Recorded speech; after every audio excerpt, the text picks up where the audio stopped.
Must be HD if you can see the North Dakota Cup, where I have one of my secret compounds deep in the Ozark Mountains. Is that where the Ozarks are? Or some mountain I have out there. Just when the apocalypse come, I've Seed Bank 7 ready to go, infidels, because it's going to be red hot again here today. We're going to punch in and punch out. We're working semi-main event so we can save some time for the rest of the guys. It's a big AEW weekend, and I see kids ghost off the ropes, Ric Flair on you, bitch. Now this is the theme song, Stevie. This is the theme song to put your beams on and get your dreams on, but you don't hear me though. Drama, we let it go. Watch the guitars roll, but let our friends know. It's the Friday Locker Room, infidels, with the veterans, and we're back, taking it to Vegas, taking it to Chirac, all over Atlanta. Who knows where we're going to be? We're global here at Hamin Media, hackerhamin.podbean.com, infidels. It's the Friday Locker Room. Ya Allah. Stevie, get your dreams on, man. What's going on this weekend? I didn't even know they had the pay-per-view this Sunday, so that's good. But I think the real main event that's going on in Vegas is the fact that that Craigslist ad for crisis actors had gone up. So we might have, might have results plus body count coming to you on the next Locker Room. Live, right? Yeah. It's crazy to see that shit go up there, man. I wonder, because I remember I got approached by that one professor when I was teaching, where she was trying to like brag and put me over, but then she's like, and they're actors too. They're going to go do crisis acting up at Fort Drum. And I was just like, oh yeah? Okay, all right.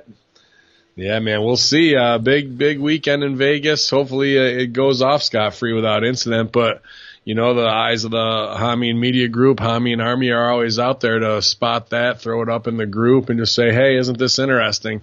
And people get triggered, but that's what we do as deconstructionists and conspiracy theorists, is just to let's put a pin in it. Let's put it in the big board. Yeah. You know, like if we turn a blind eye to it, are we going to look back later with hindsight being 2020 and go, you know, if only we would have caught. I saw that Craigslist ad, but it didn't set off any red flags, and now there's 67 dead or presumed dead, you know. So shout out to the group, man. That's good foot soldier work right there. Yeah. Anytime that goes up, I always wonder, like, what is it? Anybody can create a Craigslist ad, so it could be trolling, but at the same time what are you preparing for? First of all, like, you should have everything locked down by now in Vegas. It should be, what if somebody shoots a bunch of people at a public event? I think we do a Master Sheet Theater that combines the crisis actor ad with the AEW event with Jim Ross on commentary. What's ISIS doing here? They don't work for this company. Like, like the shoot invasion of ISIS in AEW. Nice. Yeah, I think we could get that in, no doubt about it. Maybe even the whole thing was Jim Ross's idea from the jump anyway to capitalize on it, and he put the Craigslist ad out there. You know, we'll start that conspiracy too. Then why not? After last night, when we talked about WWE on the Horsemen, and I mean, in all seriousness, it's not far off from what they're capable of. I mean, it's.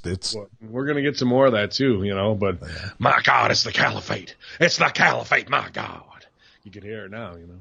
Yeah, he's broken in half from the head up. My God, they've decapitated him.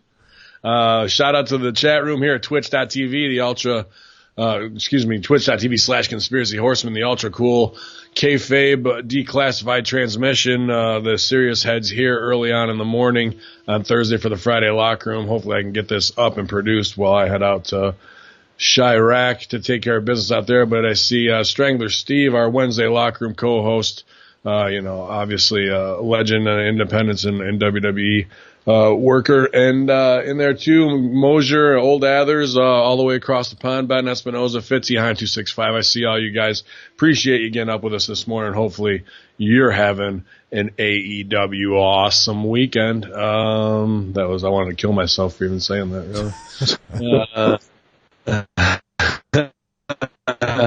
really. Let's see here. You know who else is looking forward to his awesome AEW weekend as I try and save that spot? Dustin Rhodes was interviewed by Sports Illustrated where he spoke on a variety of pro wrestling topics. Chief among them was his upcoming match between him and his brother Cody at AEW's Double or Nothing. The event is the official debut for All Elite Wrestling, the company co-founded by the Young Bucks and Cody Rhodes. Dustin says, quote, he says, since I've been clean and sober, I fell in love with wrestling business all over again, said Rhodes, who just celebrated his 11th year sober. Well, congratulations. These past 2 months have been very inspirational to me, and this Double or Nothing match feels like a WrestleMania moment for me. I've been working my tail off in the gym. I've dropped weight, and I'm going to show Cody some things that Goldust has never done. Cody and I are going to step in the ring and end this once and for all. It's the biggest thing I've ever done in the business, greater than Roddy Piper match from WrestleMania 12, greater than Battleground from 2013 with Cody against the Shield. This to me is the pinnacle, and I'm not going to let anyone down. That's awesome. Dustin also commented on his recent finishing up with WWE, including his relationship with Triple Game. He said, when you're underneath the umbrella of WWE, your hands are tied because you're on the road for live events, said Rhodes. But thankfully, Paul Levesque let me step away, and he took care of me on the way out. I'll never have a bad thing to say. Quality right there. So I've been looking forward to this match. My only not negative commentary is, are we getting it too soon? Like, shouldn't this be anticipated for a whole year instead of giving it away on the second jump-off show? I mean, sure, they can work this program for a year, but I think we're go ahead and giving it away too early, man. Yeah, I see this more as being him debuting on the first episode of TV, and then All In 2 or something is when they actually do it. Yeah. You need to figure out what's going to happen at that television. This pay-per-view is already sold out. The house is sold out. They're going to make money, but what business are you going to start for TV? What big names are you bringing in? If you're not bringing any big names, how are you going to get the attention using this event to get the momentum for TV? Yeah. Well, I think they could. I mean, I know I'm going to see Sean Spears and Cody again someday soon, and I hope that's a long-term program as the Dogs of War go off. But this is going to be, I was really looking forward to it in WWE. Now they're going to be able to do it with, no restrictions of their creative freedom of what we do. And I just can't wait to see Dustin really try and paint his masterpiece here. Cody's got a lot left in him. This one for Dustin's going to be a pillar in a long and great career. Yeah, this is going to be a great opportunity for Dustin to step out of the Goldust thing, but this is also going to prove two things when I see Dustin. First and foremost, he's a star, he's a legend, and he's going to get a reaction, which is funny because he should be the antithesis, because he's the WWE created from that generation of the Attitude Era, which supposedly they're killing Attitude. So This is like one side of the mouth talking, the other saying the exact opposite. Dustin will probably be the most over guy on the show. That's my prediction for that. Right. The other thing is, Dustin makes me look like a small guy. Dustin will make you look like a small guy. How do you think he's going to make these guys look? And Cody's one of the bigger ones there, too. So, as he says on Twitter, he's 6'1". He cracks it. But Dustin's Dustin got a big, broad chest and broad back that Cody doesn't have. He's just a big man's lumberjack size guy.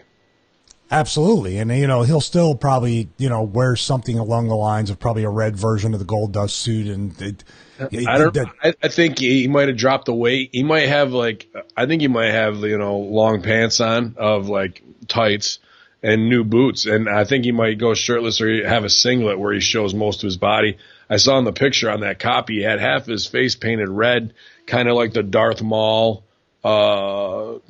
version of Goldust, but a little different, and the other half was white. I'd like to see him not reference any gold. The only things I'd like to see him reference Goldust stuff is like where he does that drop down to his knees and the cane throat thrust. You know what I mean? And he can start to do the air sucking and pull up, but then he turns it into a punch. Just a reference. I don't need anything else. I think both of them, especially. Well, what kills me is the Stardust thing, because Stardust is so awesome promo. I don't know why he hates that so much. I know. Well, in the beginning he did, I think, because he got to do his own promos, and then they fucking cut the legs off from underneath it. So, but those promos in the beginning were everything the Conspiracy Horseman loves. They were like straight off Gaia shit, you know what I mean? Like Psalms from Gaia. It was crazy. So, I don't know. I think both of them would go away from it, and I think this is the chapter's closed. The book is closed now on WWE. That was a final part of the Rhodes legacy, is Dustin having to leave. Here's a whole new episodic thing about to happen. Let's start with fresh for each of us and be who we are, Well, we'll see. That's probably Dustin's the one reason, and I don't mean that's the kind of like, I'm not putting anybody else down. In fact, personally, I love Dustin. I think he's great, and as a professional being in the ring with him, I can tell you he's only gotten better, and that's what makes me interested to see this via your methods. I'm not paying $60. So, sorry, Dustin, you're worth it, but $60 is like the brand new video game coming out. I can get a lot more entertainment out of that. You got to get what was the one last night that you guys were putting over? Rage 2, the one that the GameStop employee. I can't even duplicate the impression Sal did of him, but it was accurate. We're doing a lot of voices out here now. Keeping on going, we'll just keep on the AEW news as we punch in and punch out here pretty quick, guys. On your Thursday morning, if you're with us, appreciate it. Tony Khan on AEW prioritizing quality of life over strenuous live tours, wrestlers working full-time jobs backstage. Just 2 days before the fledgling wrestling promotion holds its first ever pay-per-view, AEW President Tony Khan sat down with good friend Jack Whitehall to talk all things AEW. I wanted to punch myself for doing that one too. I tried. On Saturday nights, hopefully highly anticipated Double or Nothing pay-per-view in Las Vegas, Tony hopes to attract lapsed fans, quote unquote, that have fallen away from the world of professional wrestling for one reason or another. Well, I don't think $60 is the way to bring back lapsed fans, but okay. Here we go. Quote, I believe there are millions of people around the world, particularly in the US, UK, and Canada markets that are focusing right now out of the gate. That we're focusing right now on out of the gate, but also in countries where the love of wrestling is spread, where people really, really need me to scroll here, really care about it. Deep down, they love wrestling, but they've just not watched much of it or aren't watching much of it. I believe that if we create a competitive environment and put the best wrestling product out there and work really hard, I think we can rekindle a lot of wrestling internationally. It'll be like it was 20 years ago where everybody was watching wrestling. I would really like people that have been itching, that have been dying to see more wrestling and want wrestling to succeed and want to go back to a time where wrestling was cool, where everybody was doing it and you could talk to anybody, whether it was a friend at work or school while you're waiting in line for coffee and you see the t-shirts of a wrestler you like and you start up a conversation. It's just fun. I want to go back to that. There's so much great wrestling out there right now, and we just need to give it a platform. I like that sentiment. I can remember being at parties and stuff with not knowing anybody, and dude would have a Stone Cold shirt on or something, man, and boom, and that's how it was in that '97 mentality. So, I mean, that was kind of you full stride ECW, WCW era. But so it was different. I'm sure you were getting hit up, by the super fans that we were at that time, but he does have a point there. And I can see, a little more where his passion and love of wrestling for the sentimentality of the bonds of being a brotherhood of wrestling and not judging each other all the time. And you're a Mark and you're this and you're that. It's just going to be tough. It's tough. It's a different time. It's more desensitized, social media, more exposed. And, I don't think fans are clamoring for more wrestling. 3 hours on Monday night, 5 hours in 2 days tells them quality instead of quantity. I would love to see, hopefully, just a 1 hour show. But TNT, if they get involved, that was a big reason why WCW went from 1 to 2 to 3 hours. That would be something I'd be very cautious on giving them. I'd see a plan of plus 1 to 2 to 3 hours of TV. 1 to 2 to 3 hours of people getting kicked in the face and the back of the head for real, getting suplexed on the aprons. The style is what is going to be. You got to make moments. You got to make memories. People remember things that happened, not moves. Yep. And a lot of these guys, they're very talented. They can do athletic stuff. You and I can. I don't know if we dream of it, but because I'd rather cut a good promo and bring in a good angle, but. Do you see what I mean? Like, can you believe that guy got kicked in the back of the head? And then the second week, can you believe that guy got kicked in the back of the head again? Yeah. You're like, I don't know. Or it's like he took a power bomb on the apron and the floor. Now he's out because he has to have his neck fused and he has a concussion. And so he'll be out for 8 months. Here's your next match.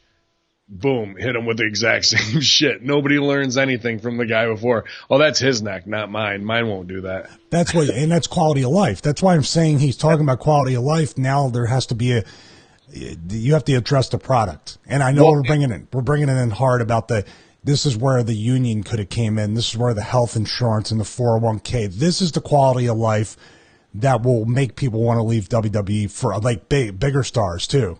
Like, man, I'm making a little bit less or I'm making as much, but this is what I'm getting. Absolutely. And the moments thing is so important. And obviously you're going to get one with Dustin and Cody. Absolutely. Right. Just based on who it is and what's going on.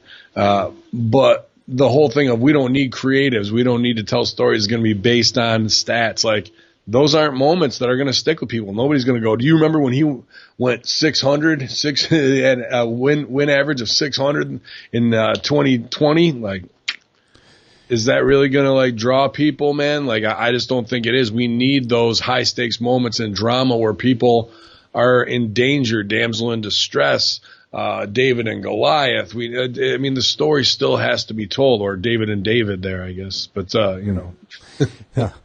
Well, I mean, I think about that too. Like the NFL, which is a legitimate competitive sport, it still has stories. I'm watching NFL Network or I'm watching these talk shows.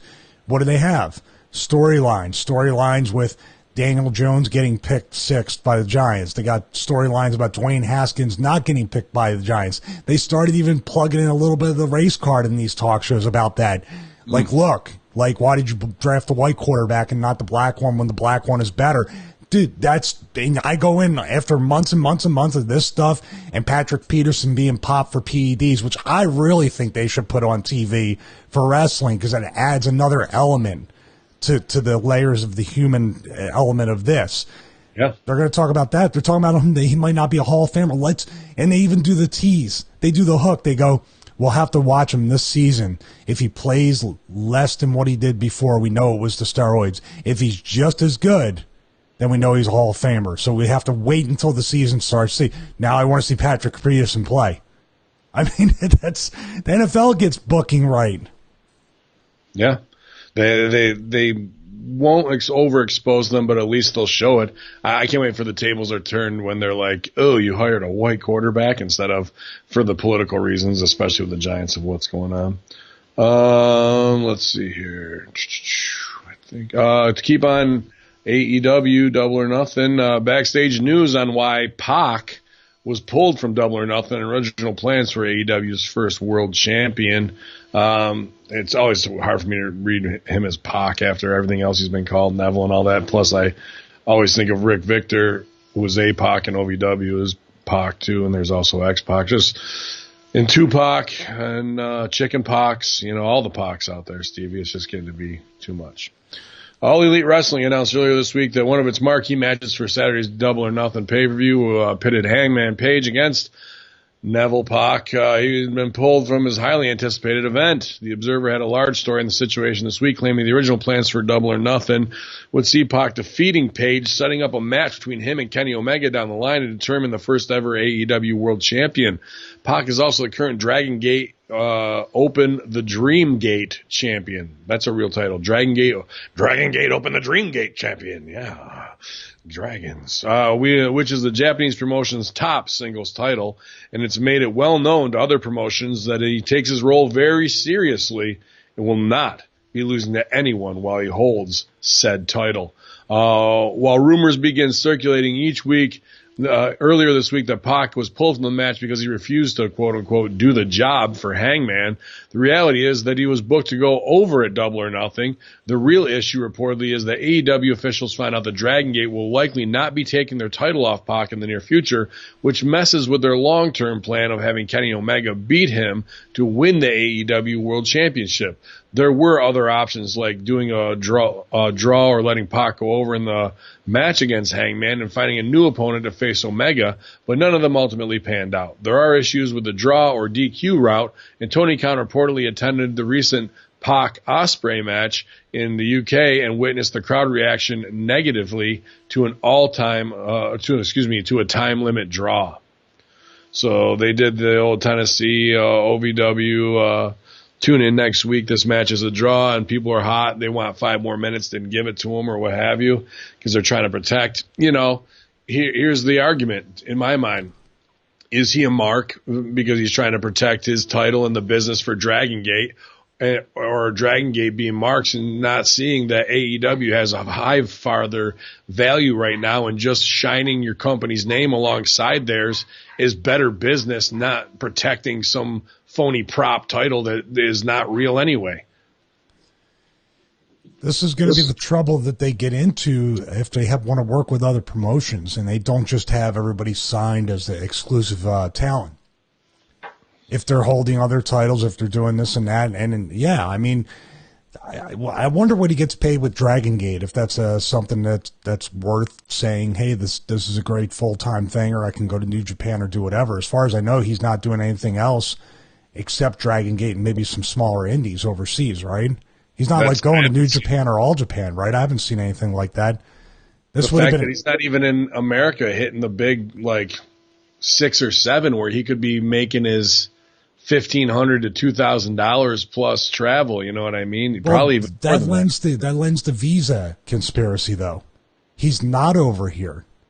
Yeah, like he was gone, and he never really. So they might be a visa complication where AEW's still trying to get their logistics and their office in order. And all this shit is just front story. It sounds like it's just they're throwing so many different things out there. It's like not misinformation, but over-information. You ever see when people are over-explaining stuff and then finally go, yeah, that's cool, I got it. Then you give up on it. It's like, yeah, it's bullshit, but I don't. It just doesn't sound like. It sounds like they should have had everything ironed out before they even made the match. So either you look very incompetent or you're just hiding something. Like, just say you had a visa issue. What's the big deal? Yeah, I think so, unless they think they can get mileage out of it. Yeah, the thing of, like, Khan went and saw Ospreay and him, and he did the reaction. No, they just called the finish off from there. Plus, it's coming from Meltzer, which that sounds like a stupid-ass Mark report where he's getting worked, and they're all getting shined out of it. There's heat on Pac, whatever. But, we'll see. But that was a big match that people were looking for. I don't know how much Hangman Page versus him, but the fact that he was going to re-debut in a major spotlight, probably kill it, maybe steal a show, and then that's gone.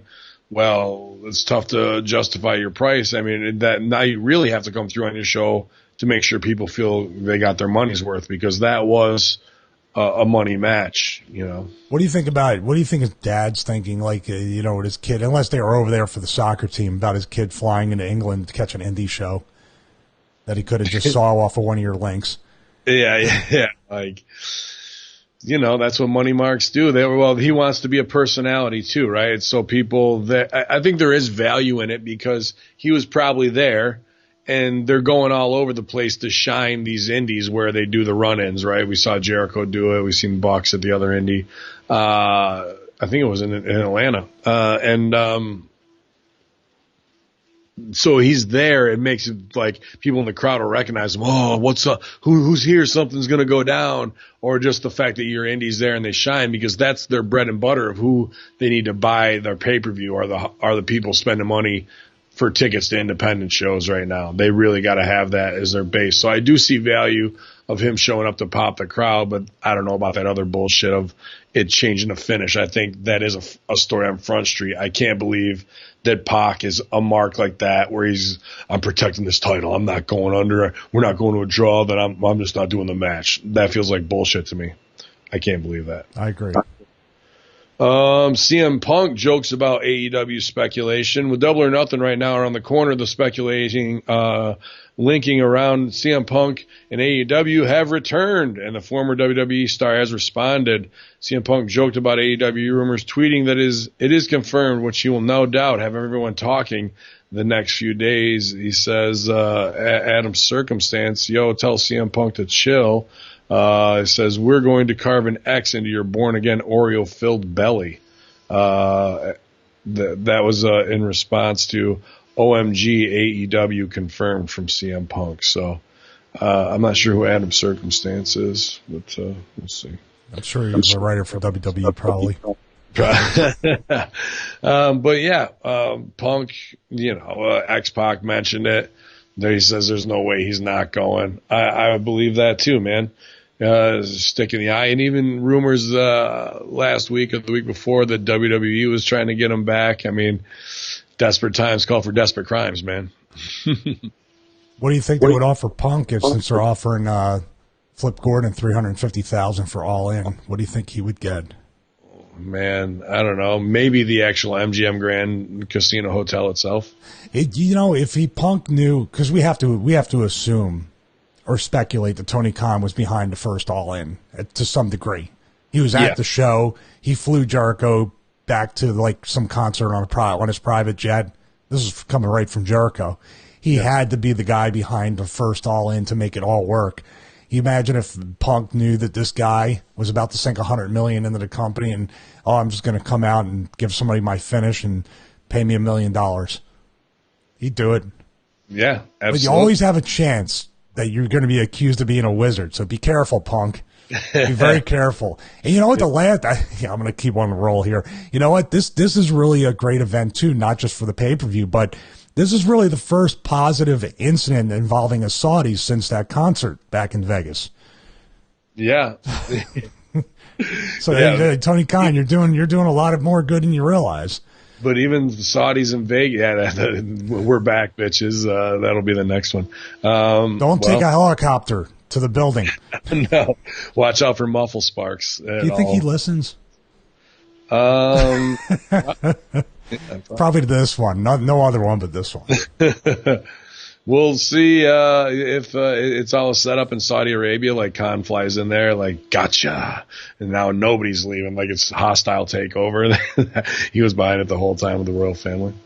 Let's see here. I think that wraps up our AEW news as we move on to WWE.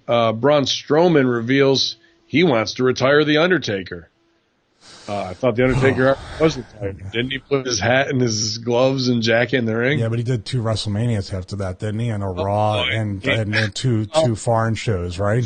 Right, man. So the 5th retirement after he fights Goldberg. Braun Strowman recently spoke with Express Sport about a range of topics where he revealed his plans to retire The Undertaker.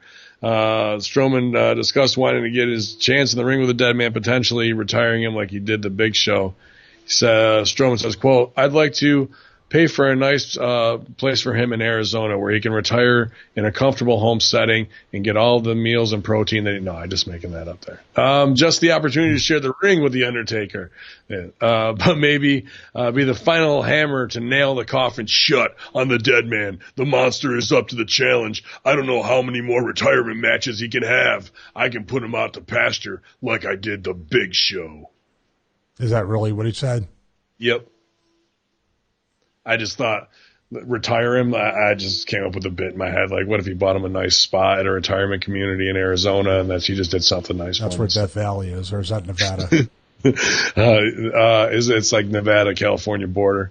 But yeah, just the opportunity to share the ring with The Undertaker. Isn't? Yeah, that sounds like somebody that's coming for you, isn't it? I'm just happy to be in there, but I'm going to give you everything. Oh, my God. Yeah, for sure, man. So will we get Braun Strowman, Undertaker at the greatest, best ever, more than WrestleMania, new awesome show, Saudi Arabia, Jeddah? All I can see is I just have this picture in my mind. If somebody who hasn't been paying attention over there watches The Undertaker and with the fire and the purple light and the whole thing and just like sorcerer. It's like, dude, these people just fucking, they're killing somebody that tweets, let's pray for people to get along. This is what we're saying might sound silly, but they are fucking beheading people who don't think differently than them, but just like think in general. Well, you don't know where the crossover is really happening of this Americanization of while that goes on, is they're actually chanting, you deserve it and this is awesome while it happens. So yeah, and let's not forget about that scary 5 seconds of Elias telling the guy to shut up, and then But, you know, we were thinking maybe that's an assassin or somebody, one of the 15 that flew to right. Turkey. He got up and went at him a little bit. Like, holy shit, man, that could have been bad. Yeah, very well could have been. He's like, I hate alternative music. Play some Cat Stevens. Dolph Ziggler, sorry, went past the headline, was not Kofi Kingston's original opponent for Saudi Arabia.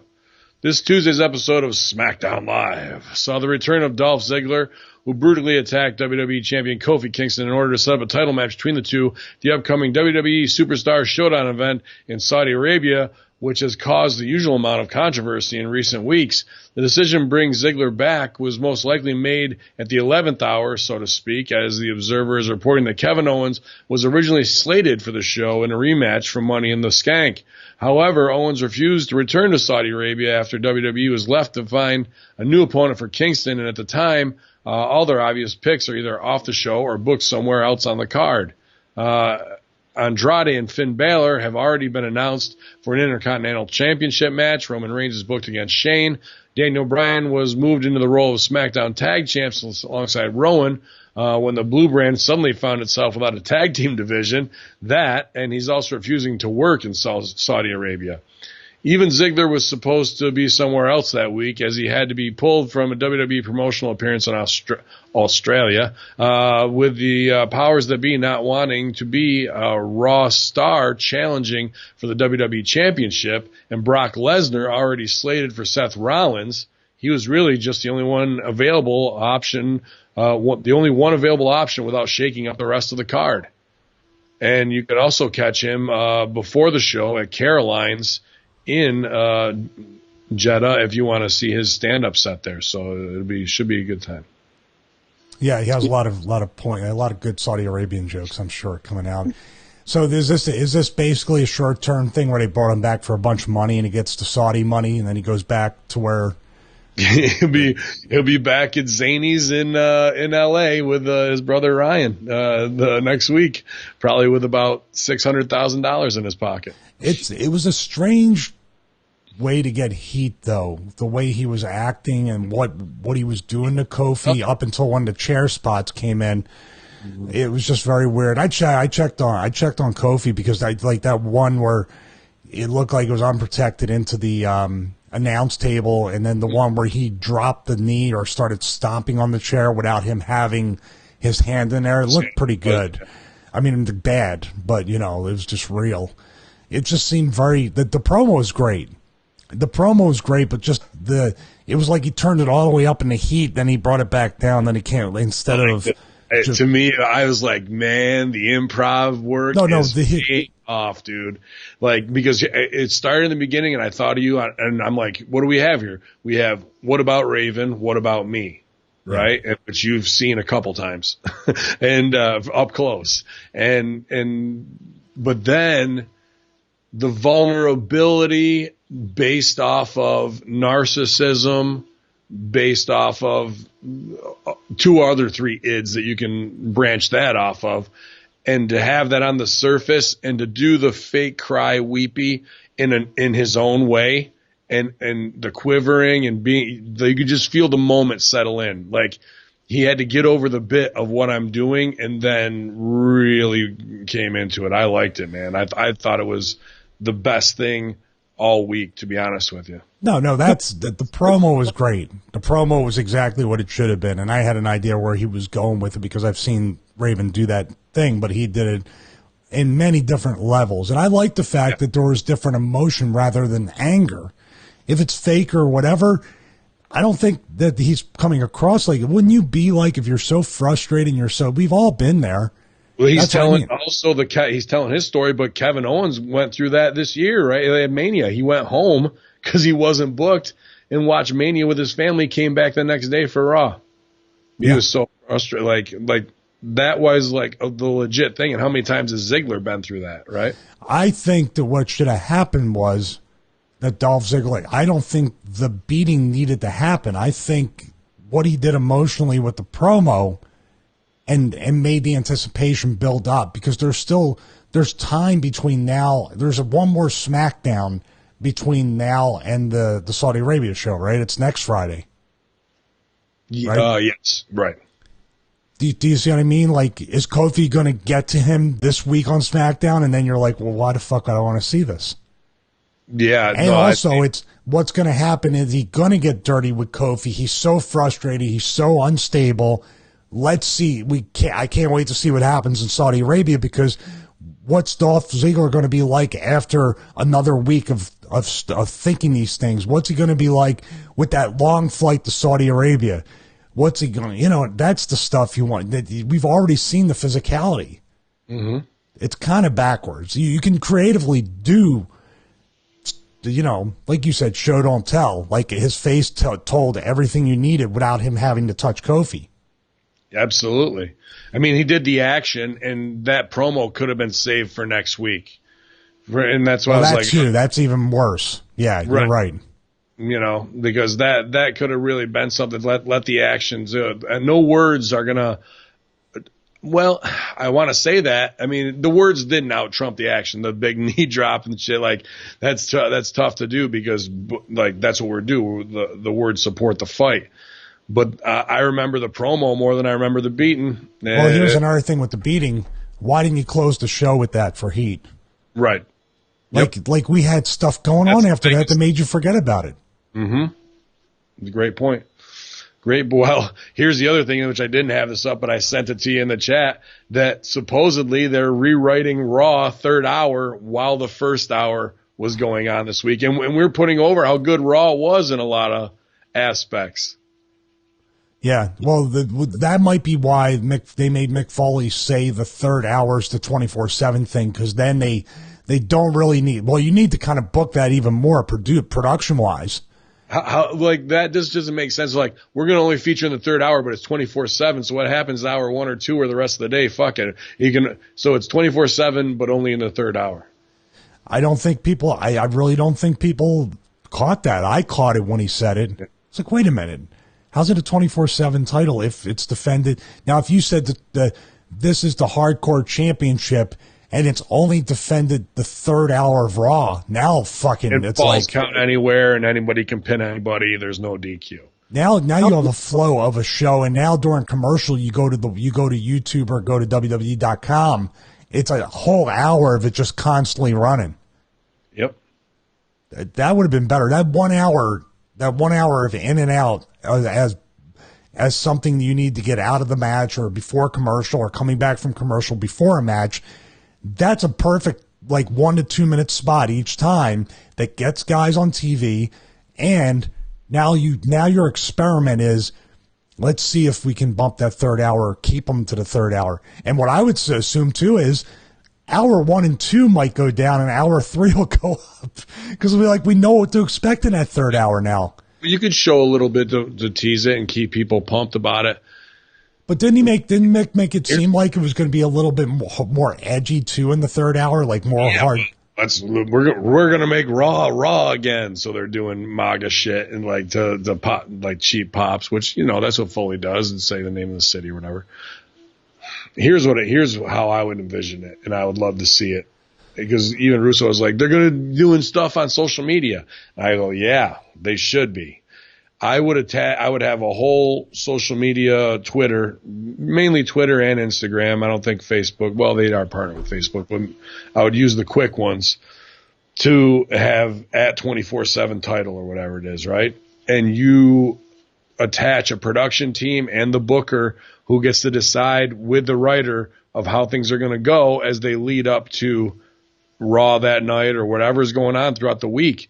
And you just show every title change that happens in hotels and gyms and Waffle Houses, as many creative things you can have. So it really is, because that's what social media is 24/7, fucking triggering. Let's see this whole fucking story of how many unbelievable creative ways can we come up with something and show it through that and tell this story in a round the clock news cycle. And have wrestling truly 24/7. I think that's the way to do it, because you could build so much anticipation and drop pebbles in the pond in the afternoon if you have David Arquette win the title at a grocery store out of nowhere where he was waiting because he knew somebody was there to meet him. and then holy shit, David Arquette might be at Raw. You know, something along those lines. Like, how many different things can we possibly do? That's the thing too. They've made a promise that Hall of Famers and legends and people who used to be with the company are going to be a part of this. Remember, 1 week you might get this, and 1 week you might get that. Absolutely. Now you need to deliver on that stuff. See, that's the thing. They would have had the people lined up for a month or two. Say, okay, well, you know, in the third week of this, we're going to have so-and-so in, and then we're going to have this. We're going to be in this town here. We don't have to fly them in, so we can just bring them in. That's where I don't think they planned any of that. If they're writing hour 3 and hour 1, then they haven't walked a year ahead at the same time. Here's an easy one, right? I mean, I'll give this one away for the You Stooges. You're going to hot potato it around all the brands, take it to Evolve. Some indie guy that you want to sign or are going to sign has it over. And it's about the chase. It's that mad world movie feeling, right? Of watching all this go on. He has to go from the Evolve show all the way to Florida. You see the guys chasing him like we did in the fucking Waka Waka way. But you can show it in cooler ways where they chase him all the way to NXT. He comes in blazing. They're on his heels. He dives in Hunter's office. Hunter beats him for it. But like he gets signed there at the same time. So he's, you know, does the switch of like, I'll give you the title back if I can have an NXT contract. They point at each other. Hunter walks out with a title. Everyone's like, oh shit, I'm not going to pin the boss right now. Turn around. Shawn super kicks him. Shawn wins the fucking title. Like this shit is so easy to like do the small things to build that all day long. Imagine that mad world car chase of WWE under guys chasing him out of an Evolve show all the way down the East Coast to NXT into the fucking office in real time, and that shit happening. Like, yeah. But what they have is 10 guys chasing R-Truth all and stumbling over each other like Keystone Cops, like Russo said. You basically got in a 1 minute segment, you could have got 4 weeks out of it. Right. There's so much. Dude, I have 20 weeks of TV for that in my head. Everyone's shitting on it because of the way the title works. That could be the greatest tool if utilized the right way with the right production guys and the right booking team who really give a fuck about it to tell more interesting stories that weave in and out, get guys over in the short term to make them stars so you're really interested for the main brand. And salvage guys' careers too, like a Tyler Breeze and things like that. There's so many things. Thing they did, the biggest mistake they did, it doesn't matter about the goofiness of the 24/7 rule or all this stuff and that. They had to give a nod to something that it was truly missed and over and entertaining, and they should have just brought the original belt back and called it the hardcore title. Doesn't mean people got to be hit with frying pans and chairs and go through tables. They know what the hardcore title doesn't mean garbage wrestling. The hardcore title is the 24/7 title. Do you see what I mean? And I think Mick, if they want to save it, have Mick come out, heal Vince for making him say that and making him bring that stupid belt out, but he's going to make it right. Pulls it out of the bag. This now is the championship. It's what you people wanted. It's what you wanted, and I've just been thinking about it all week. And I want to give the people what, and it starts maybe a little thing between him and Vince and puts Mick back in a featured role, but reintroduces the hardcore title, turning a negative because it's Vince's idea into a positive. And there's out of touch Vince again. Yeah. I would like that too, but I don't think they'll eat crow to be like, we brought this out, let me have egg in my face and let me fucking. I swear to God, I thought they were going to call it the wild card title. I was just, why? I mean, now it's 4 people, by the way. Now it's 4. They corrected the number. Did you notice that? They said 4. But they don't say, like, this is wild card number 1 on the show. You got to, this is why the stats with AEW are going to be difficult, because you can't even count 4 wrestlers within 2 to 3 hours that are on a show. Mm-hmm. Like, I don't know how many wrestlers showed up. Do you? I don't even know who's on what show. Who's in the back too, because now guys are getting double shots on both Raw and eating up time. So how many guys are just on the road now, not getting time on either TV, who were hopeful that they might get time on one? Yeah. Hardcore. Wild card. Yeah. More news on Kevin Owens and Aleister Black not going to Saudi Arabia. As first reported by John Pollock of Post Wrestling. WWE superstar, former NXT champ Aleister Blizak will not be working the upcoming Superstar Showdown event. Meltzer Seltzer says that Black not being on the Saudi Arabia show is not the same situation as Kevin Owens or Daniel Bryan, who have chosen not to attend for moral reasons. While it's not clear whether the call was made by WWE officials or someone on the Saudi Arabian event, one way or another, it was decided that Black would not be used, as many of his tattoos are apparently religious in nature. Meltzer also noted, you want to talk about the guy they would peg for a sorcerer and possibly cut his head off? Here we are. Meltzer also noted that Owens was asked by his family not to perform in an upcoming event, and an obvious connection can be drawn between him not attending and his real-life best friend Sami Zayn not being allowed on the show due to his Syrian heritage. Owens reportedly approached WWE officials and asked to be taken off the show, and that was never asked for a reason, and there is currently no heat internally on him for making that decision. Oh, really? Stevie. That goes back to the Rob Van Dam Iraq story. Oh, what? You know, you can say no, and then Rob goes, "Oh, I'm saying no, I'm not going." He's like, and Vince will get mad and goes, "It's completely voluntary. You can say no." Yeah, I'm not going. You don't understand. It's voluntary. You son of a bitch. Right? I mean, that's what it is. Like, there's no heat, but guess what? I mean, man, we just don't have anything for you. So just stay at home, relax with the kids. We know you're a family man, and that's where you want to be, and that's where we're going to put you. There's always fucking heat when you don't do what the office wants. Give me a fucking break. But just like anything else, the Aleister Black thing, this is a guy we put money into. This is a guy that's worked hard. But because our dude, I've never seen Vince kowtow to anybody. He fucking gave the middle finger to the U.S. government. And now he's dancing like a marionette puppet for these fucking dudes, man. They're booking the show. I'm telling you, man, there's a good chance that they're going to buy the company someday, and especially have something to do with Fox, don't they? Yeah. But, yeah. So, and they own a lot of Hollywood. So and Twitter. Yeah. So I've never seen this before. Strong, man, I mean, since 9/11, it's heels over strong, bro. And now you got AEW. It's really just it's Coke and Pepsi now, and you got two Saudis owning a wrestling company. But yeah, interesting. Without saying it's the Aleister Black, Aleister Crowley, Illuminati, Satanism symbolism that he puts all over, and then coming right off of 47 executions of gays, disabled people, and sorcerers. Their words, not ours. Somebody said might not be the best time for to do as thou wilt. Well, do as thou wilt if they let you.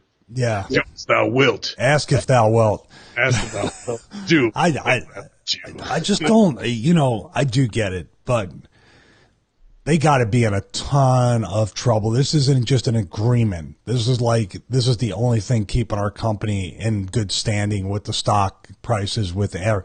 This is the only thing saving the company, because without that, house shows are down, ratings are down.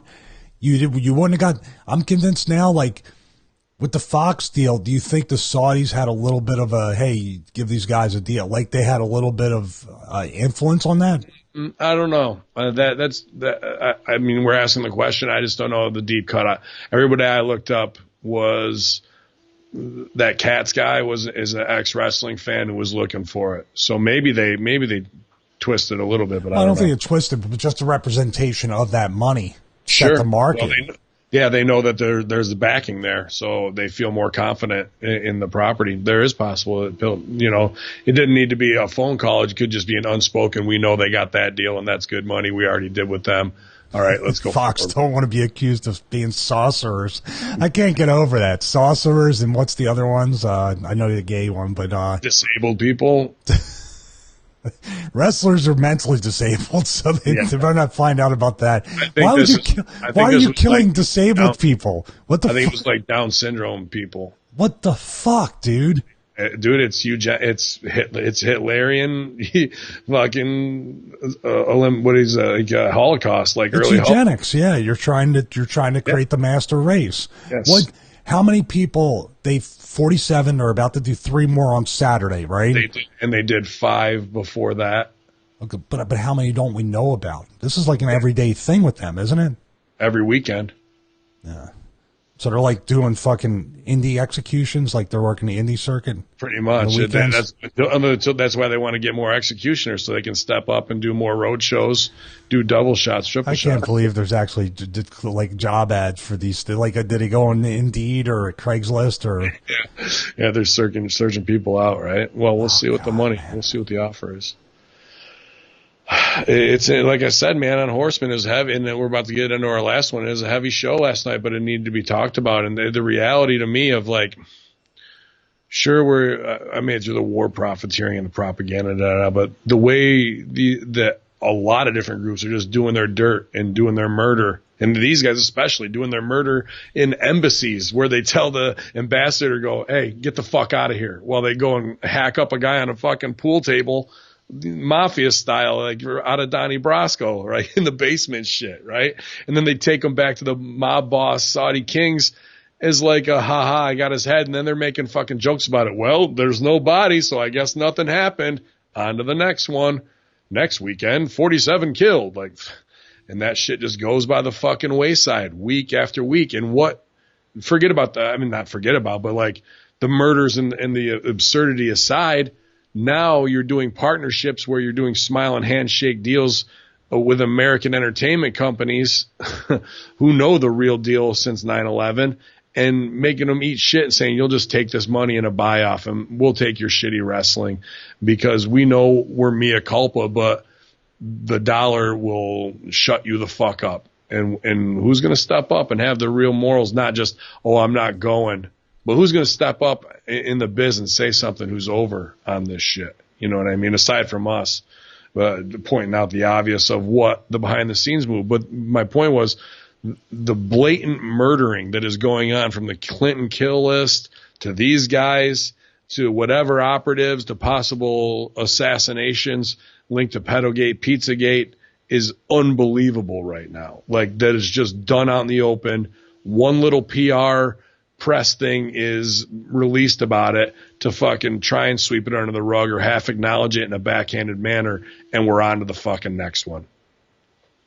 Agreed. And this story, I guess we're going to talk about Ashley Massaro, is the same exact thing of this is where people like John Oliver, as we said before, need to step up. And this whole thing with the affidavit about the rape and how WWE allegedly handled it, which, by the way, they officially denied that she ever came to them, if I'm reading that wrong, right? She never told them. I was just about to release a statement, read the statement WWE released on, and if you haven't listened to Horseman, which you didn't, on Wednesday, and it should be up with this show as well for Friday, and it gets heavy, and Russo brand, it was heavy too, and we need to talk about it. Here's WWE statement on Ashley Massaro's affidavit, denies knowledge of alleged sexual assault. WWE has issued a statement in response to the recent release of a 15-page affidavit containing the complete written testimony of the late Ashley Massaro, signed under penalty of perjury. This document was released by Konstantin Kryos, the lawyer who represented more than 60 former wrestlers, including Massaro, in class action lawsuit against WWE, as well as Vito, I believe Hacksaw, and obviously a bunch more. As we broke down in a detailed report earlier this week, the affidavit contains a graphic retelling of an incident where the former Raw Divas Search winner was allegedly drugged and raped while on U.S. military base in the Middle East in Kuwait while representing WWE overseas. Furthermore, her account of the story claims that Vince McMahon, among other high-ranking company officials, coerced her into covering up the entire incident. WWE has released the following statement in response. WWE is saddened by the death of Ashley Massaro, and we reiterate our condolences to her family. However, we regret her attorney, Konstantin Kryos, who filed multiple cases against WWE, lost all of them, and was sanctioned multiple times by the court for repeated misconduct and false allegations, is using Ashley's death to further his malicious campaign against WWE by releasing an affidavit that submitted to court to the court and later apologized to WWE for being involved with this. So we wish to make certain things crystal clear. At no time was Vince McMahon or management of WWE ever informed by Ashley Massaro or anybody else that she had been sexually assaulted, drugged, raped, or sodomized by a military doctor with a nurse standing guard while on goodwill tour in 2007 to U.S. military bases in Kuwait. In fact, if she ever articulated such a claim to WWE, we would have reported it immediately to the base commander. At no time was there ever a meeting with Vince McMahon, Kevin Dunn, John Laurinaitis, or other company execs in which she was told of such a claim and she was instructed to keep quiet. Former WWE stars who were friends of Ashley, and that's the end of the quote there. Back to copy. Did they say in the press release he lost, or was that your ad-libbing? He lost. That was in their quote. Wow. Just jabbing that guy too, yep, you know? Just fucking trying to discredit. Lost. I'm sorry. That's it. And then it says former WWE stars who were friends of Ashley Massaro, including Lillian Garcia, Candice Michelle, and Mick Foley, are promoting a fundraiser to promote educational support to the departed 18-year-old's daughter, Alexa. So if you want to help pay for education, you guys, easy enough to find at prowrestling.com, the GoFundMe for it. So, yeah, man, he said, she said, and you won't know. And this guy is obviously taking a lot of licks as a lawyer and has a lot of frustrations. I know our, Russo brand brother Vito and his wife Noelle posted a lot about this right in the hours afterwards, as they were both involved in that as well, that lawsuit represented by him. It's getting ugly. I mean, we'll see if this is what I said. Is this the PR statement that just sweeps it half under the rug and we're on to the next controversy and we'll forget about this in 2 weeks? Apparently so. I hope people don't forget about the GoFundMe for the daughter. I hope that's probably the most important thing right now. And it's nice that they plug that thing, but then again, they could be having somebody in the office saying, this is the right, like Stephanie said, this is the right business move for philanthropy to push to GoFundMe. Because then they kind of diffuse part of the heat that they might have. The GoFundMe wasn't pushed by them. That was from ProWrestling.com. Oh, I'm sorry. I thought, but their official statement didn't have the GoFundMe in there. No, it didn't have anything. Oh, I'm sorry. I thought that was their whole statement was that. Nope. No, I went back to copy. Sorry if I wasn't clear on that. Well, I mean, dude. I mean, they exposed it when she talked at that conference that even the philanthropy or anything on the surface is based strictly for the optics. Said it's the new marketing. But I'm saying, like, this is clearly when you say that what you're doing for Connor's Cure and all that stuff is to promote your company. This is to defend your company in a way that to like, it's not our fault, hands off. When Papadon said that, like, this company is like a real corporation with meeting minutes whenever anybody meets. That's not the way wrestling business works. Even WWE. You don't have talent meetings with somebody taking meeting minutes because guess what? Jim Ross, Johnny Ace, Vince, Stephanie, Hunter, they're going to say some shit that they don't want to get on the outside, on the down low. Or if you have a one-on-one meeting, you're going to have a stenographer there taking meeting minutes? No. Because you can put over all those people's names, and then Ace is going to go to Vince on the side by himself and work for his little piece of business, and Bruce is going to undermine Ace because he wants to get his idea over. Meanwhile, they're all stenographer's working overtime. Yeah, well, that's the real off-the-record shit. Like that's the real Game of Thrones, Hands of the King type shit. And some of them get burned, like we just saw in the Game of Thrones finale, and some survive. But it's how well you can maneuver through that shit, man. And they put on a front face of, oh, I'm not in on it, but really they all are, because it's guilty by association and kind of harboring a fugitive. Like, some bad shit went down, but you're not saying anything to make it right, and somebody's life and is now over possibly because of it. That's fucked up. Yeah, and the fact that I don't know the way. Now we thought the years from now. I thought it wasn't with the company at the time. Apparently, it was 2006, not 2009. But I wasn't there. And like I said last night when we recorded, and as we're recording this Thursday morning, If I knew that, or I heard rumblings of that, or if there's the boys or anybody's talking about it like matter of factly, or she has a breakdown and I couldn't be with that. I couldn't work for that place, dude. I'm sorry. No. There's probably other things that somebody would say, well, you knew about these other things, or you heard rumors about these other things, which basically you could probably find 12 or 13 or 15 different things that they've done that you're like, I never want to have anything to do with this company again. Everything from the independent contractor to employee thing to ignoring the concussion stuff to fucking probably putting their current talent into an early CTE state or grave or both. Yeah. You can take your pick. But this whole thing with not saying like, we're going to look into this, it's a little telling with just like, boom, we didn't have anything to do with it. See ya. Yep. What if they turn around and said, we're gonna look into this because this is fucking serious? What happened to the women's revolution? Am I off base with any of this stuff? Why? I'm not trying to be silent here. I just want to give you your moment. You're asking all the right questions. But corporations or government or anything will at least say, even if they don't do it, they're going to say, these are serious accusations and we need to go look into this. Insincere or sincere, those words weren't ever uttered in that press release.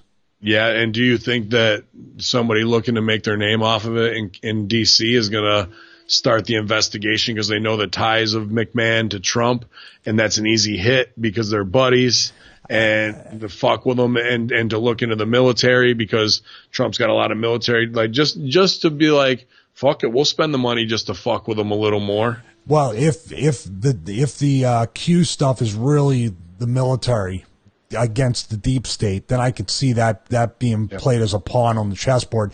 But dude, 2007, the deep state was in control of the military fully. 2007. Yeah. So well, there you go. It comes back three. Well, that never stopped them from fucking up before. Yeah, it seems like in a more of a revolt against what was going on. That was set up by that Bush-Cheney era madness power grab. The thing, too, is if they were going to go hard in on Vince to get Trump, or just fuck with one of his friends, the independent contractor employee thing is a much bigger thing to fuck with one of Trump's friends and put him out of business. If you're really this social justice warrior, you're really this what's it called now, democratic socialist, or you're any of this stuff, you want to redistribute that wealth from Vince because he's been hogging it all this time. That's their look at it. My look at it is, listen, either you change these things and we can work anywhere we want to work, like a painter, a carpenter, or a plumber, or we're going to join a union like a painter, a carpenter, or a plumber. Jesse Ventura did it. I was listening to him on Steve Austin's podcast, and he said if he had run for Senate, they were lucky he wasn't a senator because he would have did it immediately. Not to get against him, but he was the person that tried to start a union where Hogan stooged him off, and then he found out that Hogan made more at WrestleMania 3 than the entire roster, including Andre, combined. Yep. And that was it. He got paid off the fucking stooge. No different than a fucking agent. So Jesse, though, bringing that up like that, and even he said before WrestleMania 2, he's the one that's what got him in trouble with Vince and stooged off by Hogan, was he said, this is the time to do it. Under federal law, we can bring somebody in to negotiate on the behalf of us as a union. Like it's federal law. The locker room could have did it before any WrestleMania or even before one of these TVs or house shows. But there's always that one guy getting taken care of that's going to say, no, I'm not doing that. And Vince does that on purpose. We'll see going forward if John Oliver can save us, because John Oliver, you're our only hope at this point, I guess. Yeah. If he doesn't bring it up on this week, like this next show, then it's done. Yeah, it's massive. I mean, if it's not this and it's the lawyer trying to go all in, and that this was the dead man switch. I hate to say it that way, but because it dropped right afterwards.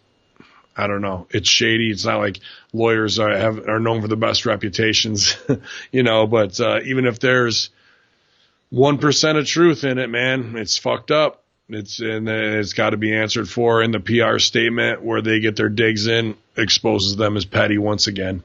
But we'll see, man. Going forward, we got a clean slate with a lot of new executive vice presidents about to do their thing in Vegas this weekend.